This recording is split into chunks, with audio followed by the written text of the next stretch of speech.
Rosie, Matt, thank you so much for joining me today. How are you both? Yeah, we're good. Yeah. Yeah, excited good, to speak to you. Yeah, very good, very busy, and yeah, thanks for having us on.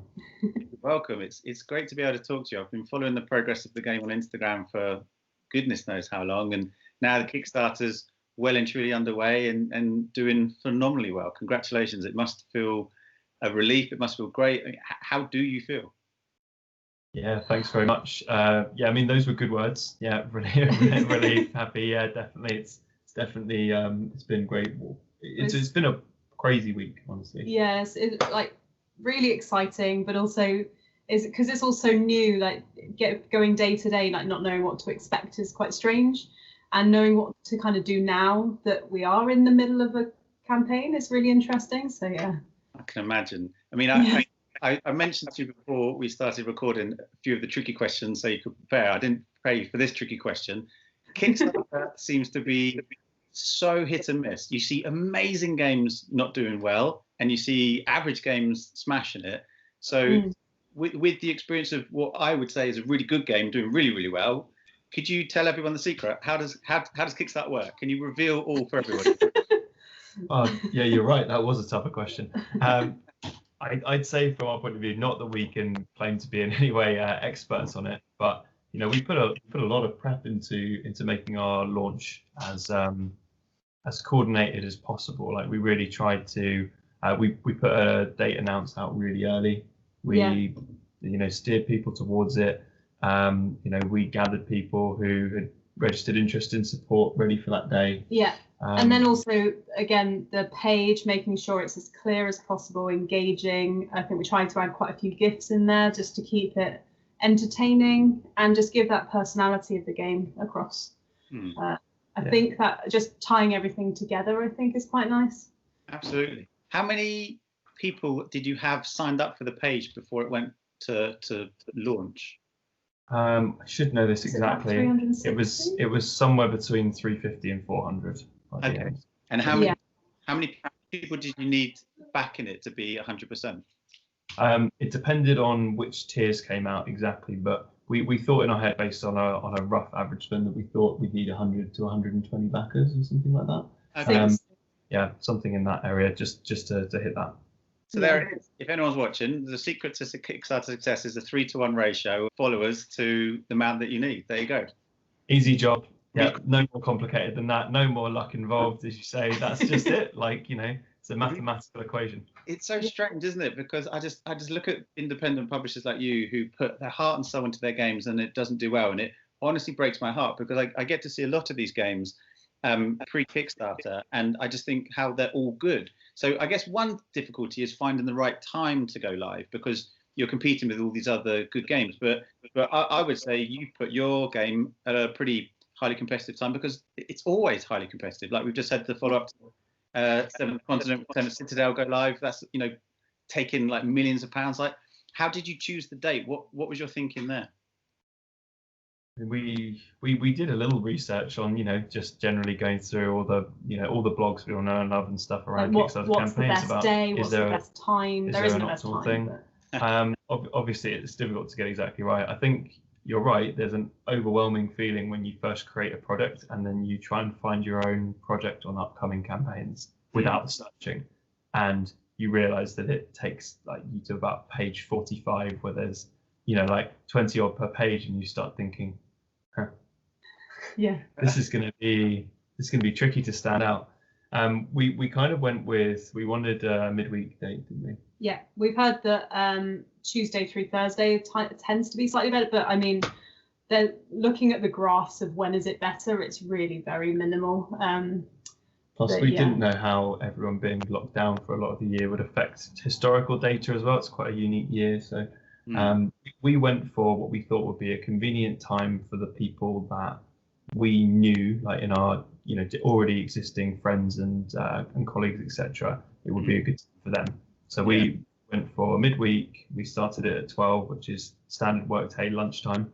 So for the UK. Yeah, for the UK, obviously. And then breakfast and early morning for the US. So then the idea is that whilst the campaign day is going on, for the US they're waking up, and it's kind of trying to hit everybody and still getting some of the Australian backers as well, because it'll be the end of their day. So to sum up, there was some logic to it, but really it could have been any time, and we don't know if it was made a difference. Well, it sounds like you've done your research and thought about it and got it right. I mean, the campaign's been really successful. What we now 20 days to go, and you're well overfunded, and now it's just a case of, I guess, keeping that momentum up.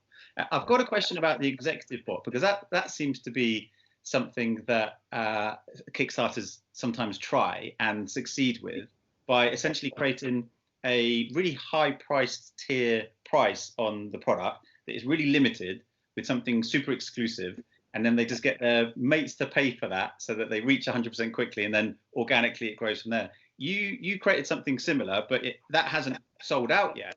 So was that like a thinking you had? It was that you could get the head personalized for you. Is that right?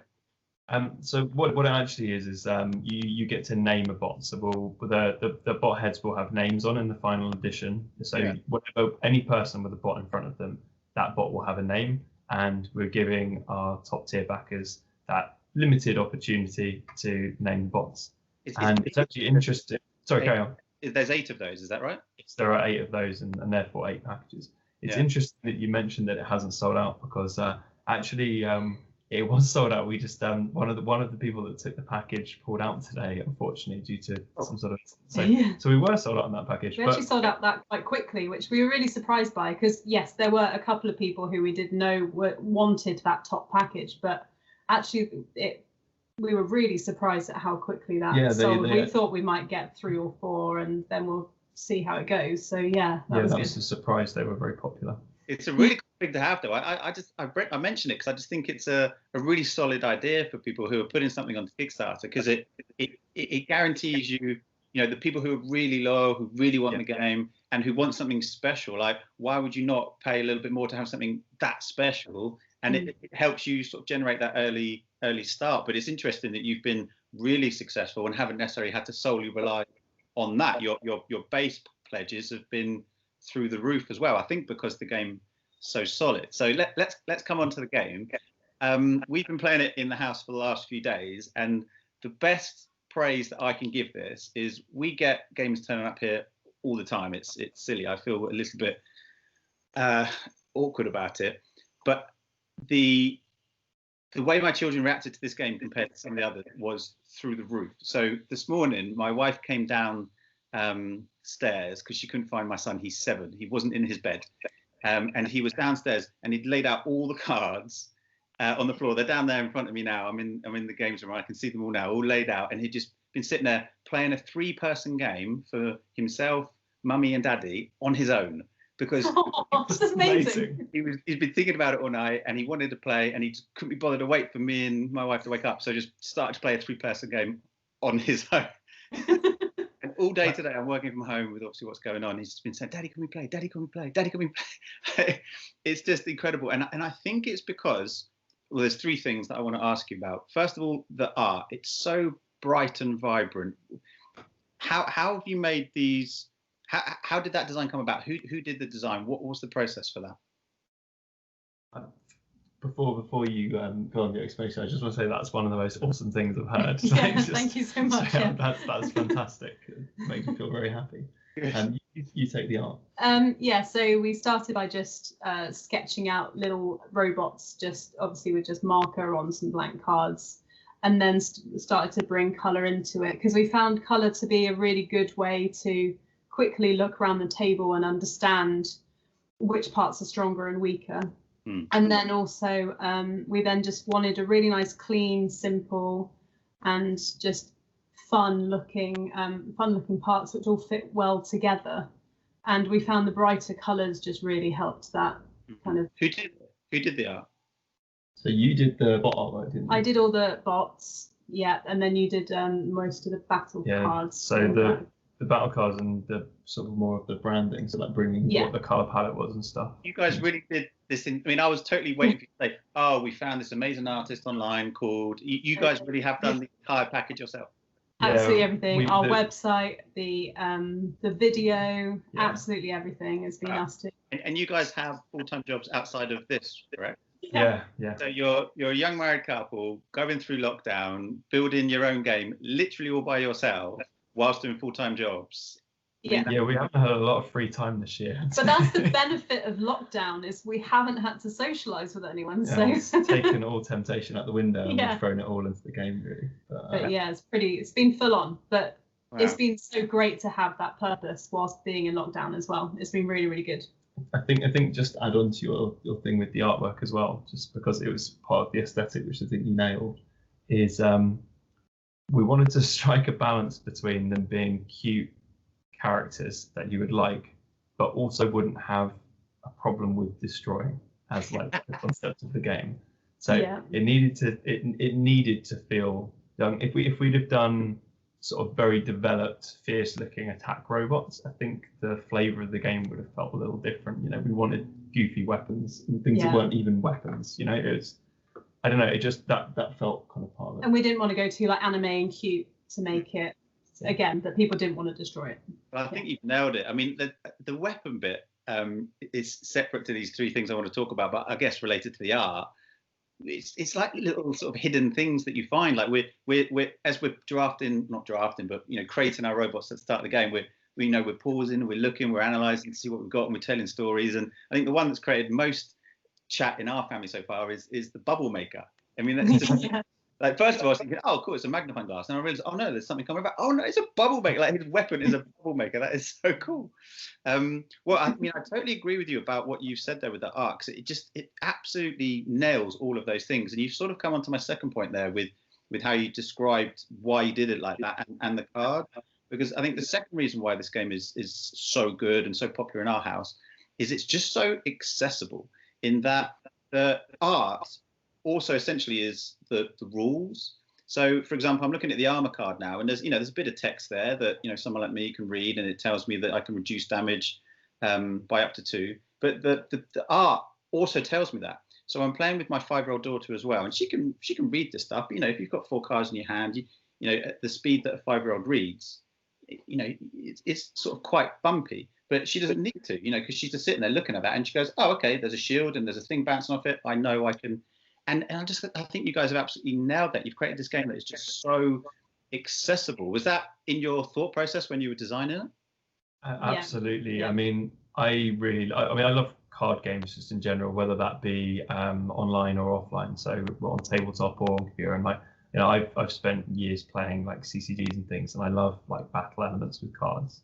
And I just from the beginning really wanted to create a card game that could just be understood, that was simplified to a level for tabletop, but that could hopefully be understood. And I think part of that was then going down the route of iconography, which felt a little bit of a risk, because a lot of games in the sort of fun filler card game genre go for every card has a character, like it's the wacky sheep or the whatever like that.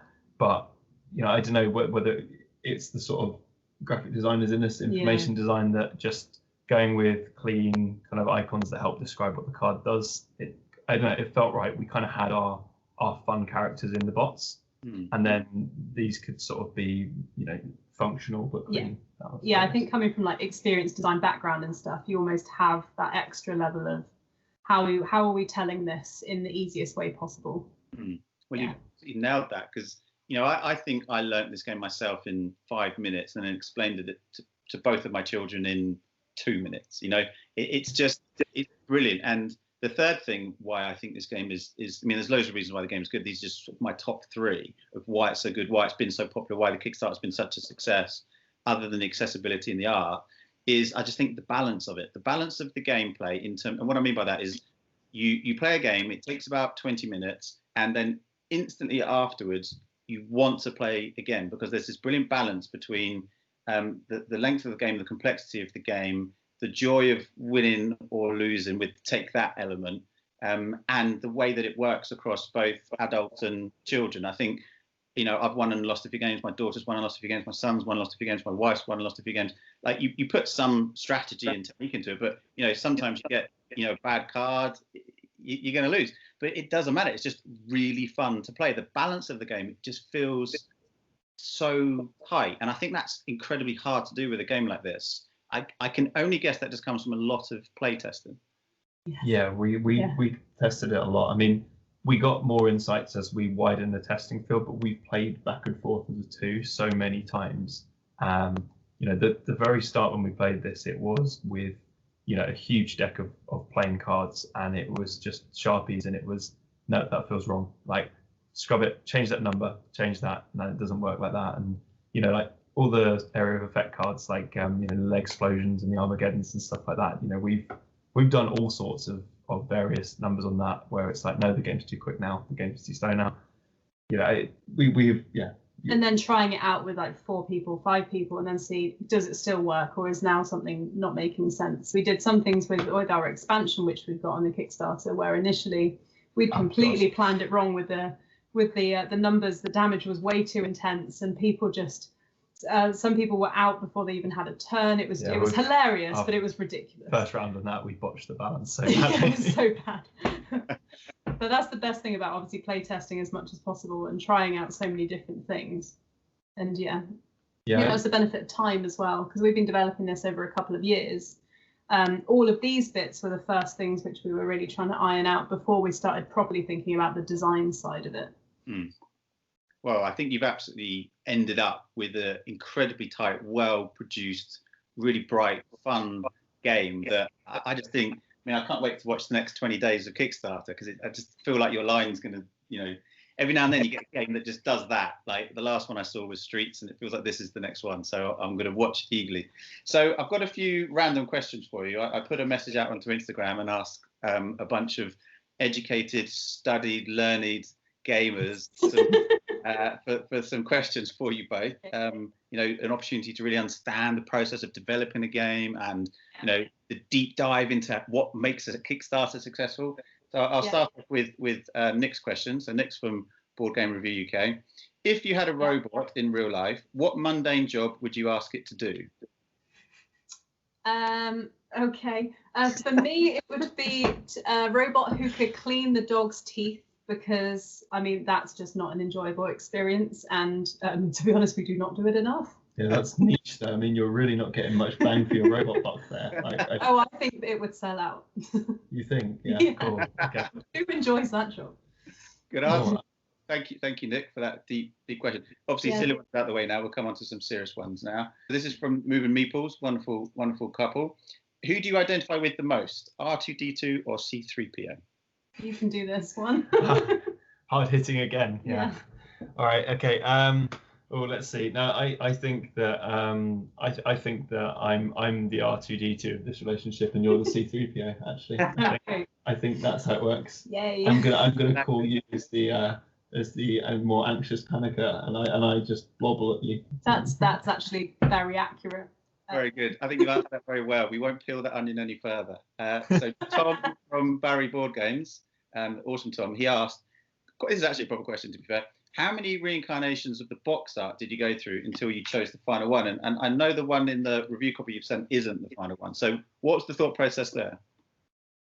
Yeah, so I weirdly enough, when it comes to the box art, that was one of our things we didn't tinker with as much as everything else, because everything else we tinkered with a lot. Like, we can't resist, to be honest. With the box art, I think we probably are only on sort of iteration 4 or 5. The thing is with us though is that we don't tend to lock anything as final. We locked that one for prototyping when we did that, and we sort of locked our final one. But for everything that we make, I'll probably make like keep changing 15 different artboards for ideas as we go anyway. So it's sort of, it's not like we've had stages of this is the box art and we're definitely sticking with it, and then go, no, it's not that one anymore. We've locked it in 2 or 3 times and then rechanged it. And I think the main reason, because we were initially obviously going to stick with this one, but then once we had it printed, we just didn't think it really provoked that fun nature quite as much as the bolder colours which we've now got in our final design, and just making it simpler as well, and having a big bot head instead of 3 small bot heads. That was kind of our reasoning. There's one more thing I'll add, because I think it's interesting, so I'm going to throw it in there. Okay. Is that when it came to designing things like the box art and stuff, spent a long time just designing what the brand would look like. So I've been through kind of iterations of what everything kind of looked like. So what would what did it look like back when we used 7 colors in the color scheme, and what did the box look like then? What did the cards look like then? Probably spent a lot longer on looking at just this brand package as to how the game could look and feel, what the colors were, what the shapes were, and stuff like that. And then once we kind of locked that, doing things like the box was a bit easier because we'd set rules by that point. Cool. Okay, 2 more silly ones. Bod from a Throne of Games, he said, if you were Inspector Gadget, what would you go Gadget? Right, so go Gadget. I've got one idea in my head, and it's go Gadget helicopter head. Okay. Why? I just want to take off. I think that would be really useful. I'd like maybe extend arm to go to grab something. That's cool. You mean you can get Matt back if he gets caught by a gun? Yeah, it's to save him when he goes off on one, literally. I will throw out that you've made horrible use of your free robot and superpowers. No. I'm not good on the spot. I'll come up with something and post it on Instagram. Okay. Last one. Will from Board Game Beacon has said, do you believe that androids dream of electric sleep? And do you have any sympathies for the replicants in Blade Runner? And could you tell that Harrison Ford was one or not? Spoiler alert if you haven't seen Blade Runner. So I have to ashamedly say I haven't seen Blade Runner. You've seen the new one. I saw the new one and I wasn't paying enough attention. So we probably just lost ourselves hundreds of backers in this one. Really sorry. We promise we'll go watch it. Yeah, if we do that, everyone please keep buying bots up. But I think that the power of robotics is quite high. I wouldn't. And also where I actually work, we do quite a lot within AI, and I mean the speed in which things are developing and the way in which the computers can learn and how quickly that I feel like that's very much a possibility. For sure. It's all a bit scary out there. Well, I think that should definitely be when you reach 20,000 stretch goal. We'll go watch Blade Runner and tell you about it on the website. That's a good idea. But yeah, 20,000. We go watch Blade Runner and we do a movie review. Yes, but not a penny before. So please back us. So back to some more serious questions. I'm interested how the game came about. So you guys first developed this idea a few years back. Started developing it on napkins on a meal at your honeymoon, is that right? That is accurate, yeah.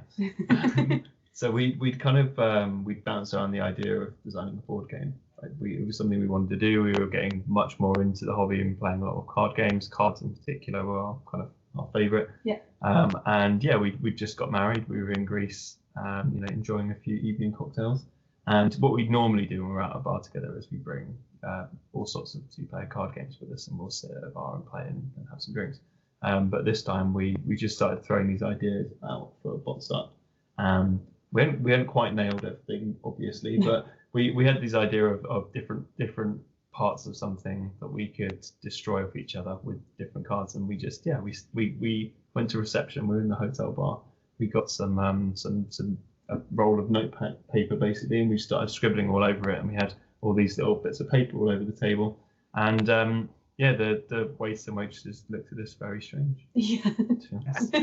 Does it worry you that on your honeymoon you were looking at developing a game that essentially is slowly destroying something that is made of some of its parts? Is that worrisome for you? Is that? I did not think that deeply about it, but now I'm slightly concerned. What else does anyone do on their honeymoon? So at that point, had you talked about making a game as a couple before? What was the bit before that? Give me the prequel.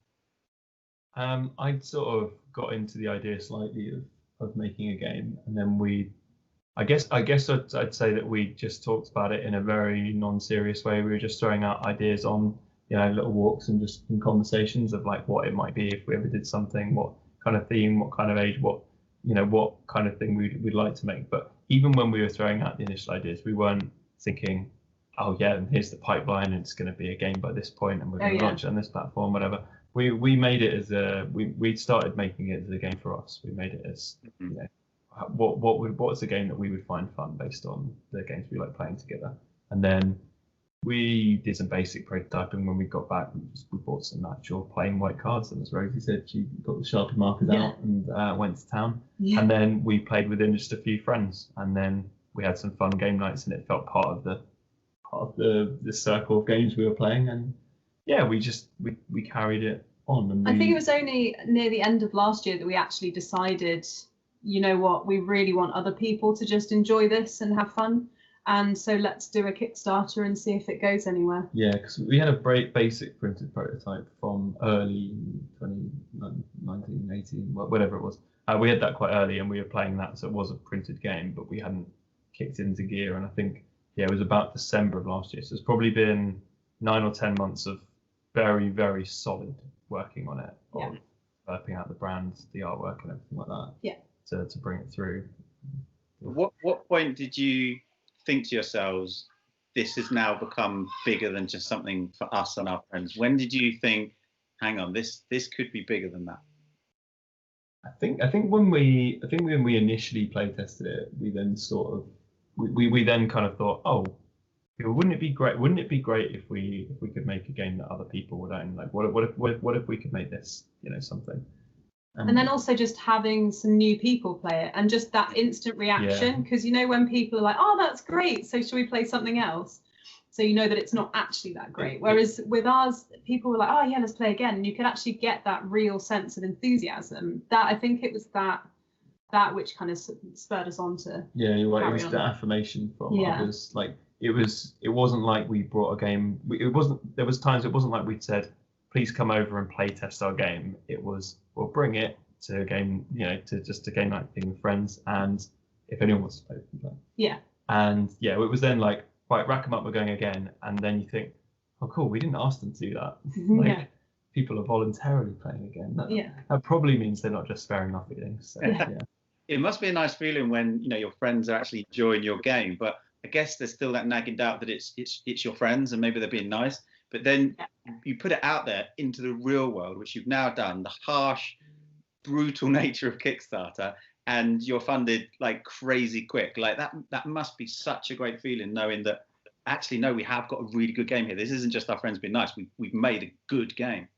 Yeah, and what was nice is obviously the essential thing of sending it out to reviewers and people to play it from completely different walks of life or whatever, so that we could make sure that it wasn't just our friends being really enthusiastic, that there was more to it. So that gave us more confidence going into this, because obviously people who backed us, they hadn't actually played it yet. So we wanted to make sure that we wouldn't ever want to release something which we don't think would actually be good. It also helped with things like Tabletopia becoming more popular this year, allowed us to play test with strangers as well. So, you know, that actually helps a lot with, admittedly, obviously we weren't in lockdown, we wouldn't need Tabletopia necessarily, we could organise actual playtest, but it's been a really useful thing this year to kind of get that. Yeah. Awesome. Well, I mean, congratulations. I've got one last question, and it's a horrible one because there's still 20 days left of this Kickstarter, but what's next? Kickstarter is going to keep going from success to success. You're obviously going to be, you know, way more than fully funded. So what do you do at that point? Tell me the next bit. So the pipeline that is currently in place is we're obviously just finalising our last bits of artwork. We're making sure that our new stretch goal cards are, you know, to a level that we're happy with, because obviously, you know, we're still kind of creating those. We've got ideas for them, but we need to, you know, create them to completion. You know, I think we're hoping that COVID won't affect our manufacture pipeline too much, and we can move at the speed we want to there. Yeah, so we're hoping, if we can, because we're trying to manufacture in the UK for various reasons, and so therefore hopefully we can get it to UK and EU before the end of this year, and then hopefully rest of the world early next year. And then, I mean, we haven't actually thought about it going to retail yet, because we wanted to see how successful the Kickstarter was first before getting our hopes up with anything bigger. Yeah. So yeah, that's the main thing, is making sure we get through this process, that we have very satisfied people, and everybody who backed gets their product. Really, is our first main aim. It's the first priority, isn't it? You know, we're very aware of the fact that we're kind of first timers, so we don't want to push too far ahead. We want to make sure everything we're doing that we feel like is right and good enough, I guess. And Kickstarter does act as a good testing ground for if there's, you know, popularities, you know, for your product. But, you know, obviously we would love to, you know, to see it, you know, to have it sold and, you know, continue to live on. That would be great. Yeah. Cool. Well, I think my first question about what is the secret to a Kickstarter success, has well and truly been answered. I think your process of creating this game has been so studied. You've put so much time and attention into every process. You've created a game that clearly you're both passionate about, and you've understood the market so well, and you've put it out at the right time, at the right place, with the right marketing, and a game that is just so solid and so good. I mean, that is the secret to a Kickstarter success, surely. You're not rushing things. You're not focusing on everything else. Like, so many times I ask the question I just asked, and people are like, well, yeah, we got this expansion, and we're thinking of this game, we're thinking of that game. Whereas you're like, we want to make this good first. And honestly, it's a pleasure to see. I wish you both every success over the next 20 days. I hope you can relax and have a celebratory moment at least a few of those occasions, because this is it. The Kickstarter's going, but you've done it. You've been successful. You've made a game. It's in people's houses. People are loving it. Matt and Rosie, thank you so much for your time. I wish you both the best. Thanks so much, Jim. Thank you so much. Really appreciate it.